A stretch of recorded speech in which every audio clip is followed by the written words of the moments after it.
Imagine walking along the Goan coast at 3 in the morning. The beach is entirely empty. You're listening to the rhythmic crash of the tide.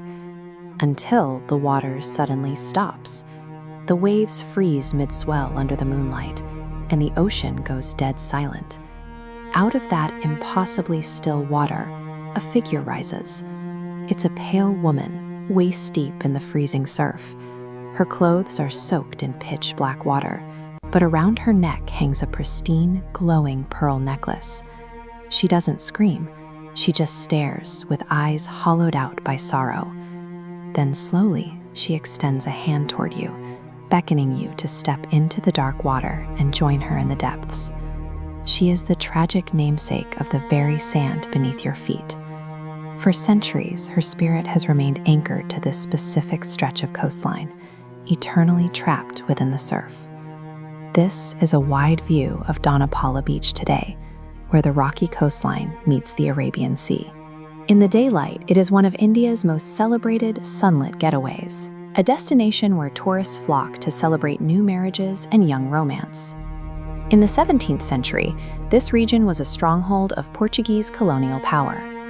Paula Amaral de Sotomayor, relative of the powerful Portuguese Viceroy, lived within the rigid, highly controlled world represented by these ornate red and white estates. Despite her elite status, Paula entered into a deep romantic relationship with an impoverished local fisherman.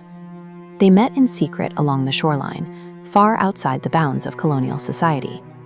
When the Viceroy discovered the affair, his reaction was absolute. To protect his family's elite bloodline and political standing, he banned Paula from ever seeing the fisherman again. The rigid class structure of Portuguese-ruled Goa turned this young romance into a deadly, inescapable trap, setting the stage for a tragedy that would haunt the bay for centuries.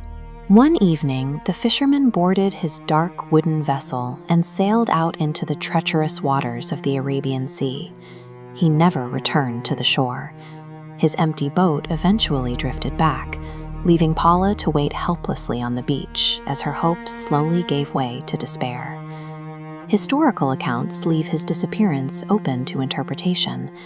He may have been claimed by a violent storm, but many believe the Viceroy directly ensured the young man would never return. Without a body or an explanation, Paula was left to agonizing speculation. The lack of closure fractured her mind, turning her daily watch by the tideline into a slow, psychological unraveling. For years, she maintained an agonizing vigil by the water. She stood motionless at the edge of the sea, driven toward madness by a combination of heartbreak and her family's relentless interference. Local lore offers two distinct endings to her misery. One myth claims that her paralyzing grief literally petrified her body, turning her into a stone statue that is now housed in the nearby Cabo Chapel. The darker, widely accepted reality is that she violently threw herself into the Arabian Sea to join her lover.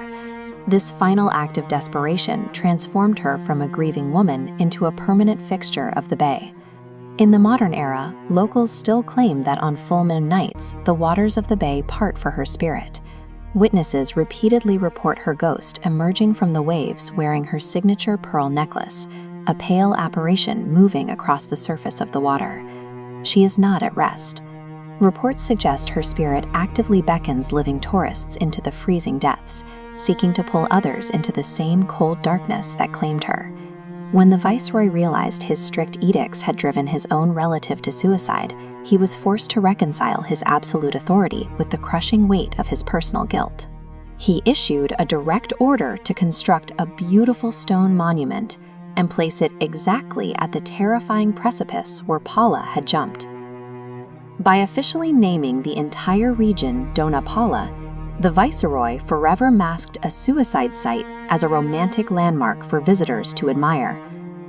Modern tourists now celebrate their own romances on a site built specifically to cover up a horrific family tragedy. At night, the Cabo Chapel takes on a heavy atmosphere. Visitors report a persistent feeling of an unseen presence watching them from the shadows of the courtyard. Locals maintain a strict, unspoken rule to avoid the shoreline after dark, to ensure they never encounter the pale woman in the pearls. The enduring tragedy of Dona Paula remains trapped in the sea breeze, the restless energy of cursed lovers who were denied peace in life and continue to haunt the very cliffs where they were lost.